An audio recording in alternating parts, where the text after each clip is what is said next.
ကျွန်တော်အခုပြောပြမှာကဆောင်းတွင်းမှာအဖြစ်များတယ်ငကိုကြီးလိုယောဂအခန်းရှိလို့ရှိရင်လေပို့ပြီးတော့ဆိုးလာတတ်တယ်အရင်တုန်းကဒီယောဂမရှိတဲ့လူတွေလည်းအခက်မတင်ယောဂဖြစ်လာတတ်တာရှိတယ်ယောဂ၅မျိုးပြောပြမယ်ပေါ့နော်ဒီထိတ်ဆုံးနဲ့ပထမဦးဆုံးဆိုးတတ်တဲ့ယောဂကတော့အားလုံးသိပြီးသားအရေပြားငကိုတွေက6ပြီးရောင်တတ်တဲ့ယောဂဒါနှင်းကူကငကိုတွေကအရေပြား6ပြီးတော့ရောင်တဲ့ယောဂအပေါ်ရအလွှာမကောင်းတဲ့ယောဂအဲ့ဒါကအခုဒီလိုမျိုးအေးပြီးတော့6တွေ့တဲ့ရာသီဥတုရောက်လာပြီဆိုလို့ရှိရင်ငကိုထက်ပိုပြီးအရေပြားငကိုတွေကပိုပြီးတော့6တာအဲ့တော့သူကအခန်းရှိတယ်နှင်းကူအခန်းရှိတယ်ဆိုလို့ရှိရင်ပိုပြီး6တွေ့မှုခံစားရတယ်အဲ့ကြောင့်မလို့နှင်းကူယောဂရှိတယ်ဆိုလို့ရှိရင်ငကိုကိုသုံးနေကြဒီ lotion တို့ပါတော့လိမ့်နေတာရှိရဆိုလို့ရှိရင်နည်းနည်းပိုပြီးတော့အစီတက်ပိုများတဲ့ cream type ကိုသုံးပါမဟုတ်လို့ရှိရင်ကျွန်တော်တို့ဒီ ointment တွေပေါ့နော်အစီပိုများတဲ့ဟာဥပမာကျွန်တော်တို့ Vaseline ကထွက်တဲ့ petrolatum jelly လိုဟာမျိုးအဲ့လိုဟာမျိုးသုံးပါတချို့လူနာတွေဆိုလို့ရှိရင်သူငကိုသုံးနေကြက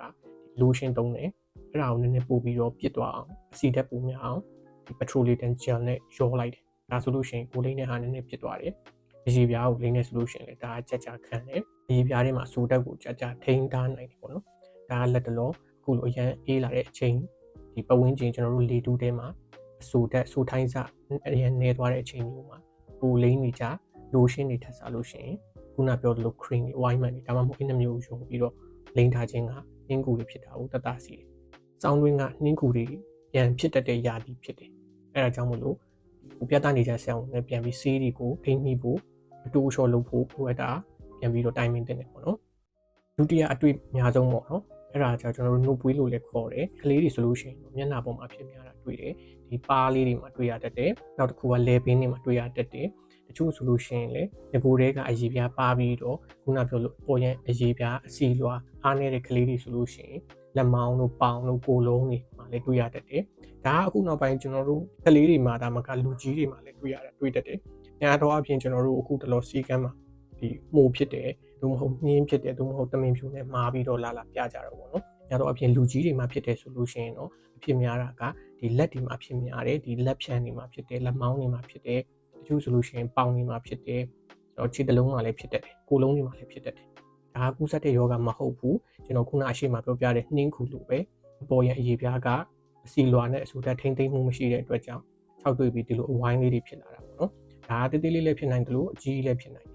အဓိကသူ့ရဲ့ကိုထုံးကကျွန်တော်တို့ကအစီတက်ကိုရေပြားအဆူတက်ကိုပြန်လဲထိမ့်သိမ့်နဲ့ခုနကျွန်တော်ပြောသလို cream တွေ ointment တွေဒီဟာတွေကိုတေးသေးချာချာလိမ့်ရမယ်လိုအပ်တယ်ဆိုလို့ရှိရင်တော့တစ်နေ့ကို4ချိန်လောက်လင်းရတယ်ပေါ့နော်ဒီအခုဒီနှုတ်ပွေးကကြတော့ကျွန်တော်တို့ခုနအရှိမပြောတဲ့နှင်းကူရဲ့အပျော့စားလို့လည်းပြောလို့ရတယ်ဒီလိုအခြေအနေကိုမထိမ့်သိမ့်ဘူးဆိုလို့ရှိရင်ဒီခုနပြောတဲ့အဖြူကွက်ကလေးတွေချမ်းချမ်း6ကြမ်းလေးဖြစ်နေတဲ့ကွက်ကလေးတွေကနေပြီးတော့ရောင်ရမ်းပြီးတော့ရားလာတာမျိုးတွေကြုံလာနိုင်တယ်ဒါကြောင့်မလို့အခုလက်ရှိခုလိုရာသီဥတုအေးတဲ့အချိန်ဒီလိုမျိုးအကွက်ကလေးတွေအဖြူကွက်ကလေးတွေဖြစ်တယ်ရေပြားပေါ်မှာဒီဟာလေးတွေအဖက်ကလေးတွေလည်းထွက်တယ်ပေါ့နော်ဒါလေးတွေအဲ့လိုဖြစ်တယ်ဆိုလို့ရှိရင်ဒီ moisturizer ကောင်းပေချာလေးလူဖို့လိုတယ်အစိုးတက်ပေးတဲ့အစီများပါတဲ့ lotion တွေကိုသုံးဖို့လိုအပ်တယ်နံပါတ်3ခုမြောက်အဖြစ်များတဲ့ခါကတော့ကျွန်တော်တို့ခုနနှင်းကူတို့နှုတ်ပွေးတို့နဲ့ဆက်တဲ့ယောဂဒါအစီနှင်းကူလို့ခေါ်တယ်ကျွန်တော်တို့ပုံမှန်ကျွန်တော်တို့ဒီရက်ထဲမှာခေါ်တာတော့ပေါက်ထားတယ်လို့ခေါ်တယ်ဥယျာဉ်ပြားမှာပေါက်တီပိုထားလာတာမျိုးကြုံတတ်တယ်ပို့ပြီးတော့ဆိုးရတယ်ဆိုလို့ရှိရင်ကျွန်တော်တို့ကမျက်နှာမှာပေါက်ထားတယ်အထူးသဖြင့်ကျွန်တော်တို့ဒီမျက်ခုံးတစ်ဝိုက်ပေါ့နော်နောက်တစ်ခုကဒီနှာခေါင်းနဲ့ဒီပါးဒီလိုနေရာမျိုးလေးတွေမှာတွေ့ရတတ်တယ်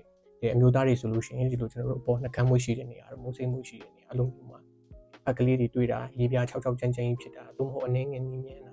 ဒီလိုနေရာတွေမှာအစီထွက်တဲ့ gland နေရာတွေမှာဒီလိုမျိုးရောင်ရမ်းပြီးတော့ဖက်ကလေးတွေထွက်တာတွေ့ရတယ်မျက်နှာမှာပေါက်ထားတယ်လို့လည်းခေါ်တယ်ပေါ့နော်ဒီရာသီဥတုအေးတဲ့အခါမှာကျွန်တော်တို့ဒီပြင်ပဒီတူတဲကစူတိုင်းစာနေသွားတာပေါ့နော်စူတိုင်းစာနေသွားတာတစ်ချောင်းနောက်တစ်ခုကအေးလာတာတစ်ချောင်းပြီးရင်ကျွန်တော်တို့ပတ်ဝန်းကျင်6တွေ့ပြီးအေးလာပြီဆိုလို့ရှိရင်ကျွန်တော်တို့အကြီးပြားထဲမှာရှိတဲ့အဆူတက်ကိုသူကစုပ်ယူသွားတယ်အဲ့ဒါကြောင့်မလို့ဒီလိုမျိုး6တွေ့မှုဖြစ်တဲ့အေးမှုဖြစ်တဲ့အဲ့လိုဖြစ်တဲ့အခါကြလို့ရှိရင်လေကျွန်တော်တို့အရေပြားပေါ်မှာရှိတဲ့ဒီဘက်တီးရီးယားနဲ့ပိုပိုးတွေရဲ့မျှခြေစနစ်ပျက်စီးရပေါ့နော်မျှခြေစနစ်ပျက်စီးသွားလို့ရှိရင်လေခုနပြောသလိုရောင်ရမ်းမှုတွေကိုဖြစ်စီပြီးတော့ဒီပေါက်ထားတာနဲ့ဒီမျက်နှာပေါ်မှာအစီနှင်းကူဖြစ်တာတွေဖြစ်တတ်တယ်တခါတလေတချို့တိတ်များတယ်ဆိုလို့ရှိရင်ကျွန်တော်တို့ဒီဥယျာဉ်ပြားမှာပေါက်ထားတာလည်းမကဘူးမျက်နှာမှာဖြစ်တယ်နေရွက်ပတ်ချာလေးမှာဖြစ်တယ်ပြီးတော့လို့ရှိရင်တော့ကျွန်တော်တို့ရင်ပတ်တို့ကြောတို့မှာလည်းဒီလိုအနီးစပ်ကလေးတွေတို့မဟုတ်ပေါက်လို့ကလေးတွေဖြစ်လာတာတွေ့ရတတ်တယ်ဒါအနေငယ်ရားရံတာရှိတယ်နေပူမိရင်တော့ပိုဆိုးတတ်တယ်ဒါတော့ကူးဆက်ယောဂါတော့မဟုတ်ဘူးတတိထားမှာတစ်ခုကတော့ဒီလိုဥယျာဉ်ပြားပေါ်မှာပေါက်ထားတယ်လို့ဖြစ်တာတခြားယောဂါတွေလည်းရှိတယ် ပူပိုးဝင်တာလည်းဖြစ်နိုင်တယ်ဥယျာဉ်ပြားကျူပွေးနာဖြစ်တာလည်းဖြစ်နိုင်တယ်ဥယျာဉ်ပြားပေါ်မှာဖြစ်တဲ့နှင်းကူဖြစ်တာလည်းဖြစ်နိုင်တယ်ဒါကိုတတိထားဖို့တော့လိုတယ်အဓိကဒီလိုအစီနှင်းကူဖြစ်ပြီးခေါင်းပေါ်မှာဖြစ်တဲ့ဆိုလို့ရှိရင်တော့ကျွန်တော်တို့ကပေါက်သက်စီရှမ်ပူတွေသုံးလို့ရတယ်သို့တော့သုံးပြီးလို့ရှိရင်ကျွန်တော်တို့ကအခုချိန်မှာစပင်းနဲ့ဥယျာဉ်ပြားကို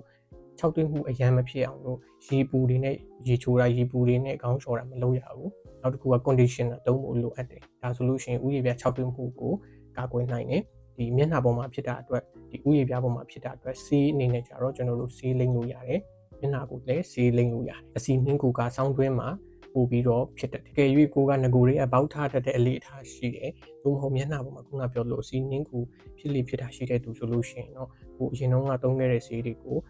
ကျွန်တော်တို့တစ်ပတ်ကို2ကြိမ်တော့ပြန်လူထားမယ်ဆိုရင်တော့ပြန်ဆိုးရွားမလာအောင်လို့ထိန်းထားလို့ရတယ်သို့မဟုတ်ဆရာဝန်နဲ့ပြသထားတယ်ဆိုလို့ရှိရင်လည်းဒီဆရာဝန်ညွှန်ကြားတဲ့ဟာလေးတွေသိချလို့ပို့လိုအပ်တယ်ဒီကာလမှာတချို့တော့ဆေးတွေကိုပြန်လူထားဖို့လိုအပ်တယ်ဒါမှသူကပိုမဆိုးလာတာပေါ့နော်ဒုတိယပိုင်းမှာတော့ကျွန်တော်တို့ဆောင်းရာသီမှာဖြစ်များတဲ့နောက်ထပ်ဖြစ်တတ်တဲ့အရေပြားယောဂ2မျိုးကိုဆက်လက်ပြီးတော့ပြောပြပေးမှာဖြစ်ပါတယ်ကျေးဇူးအများကြီးတင်ပါတယ်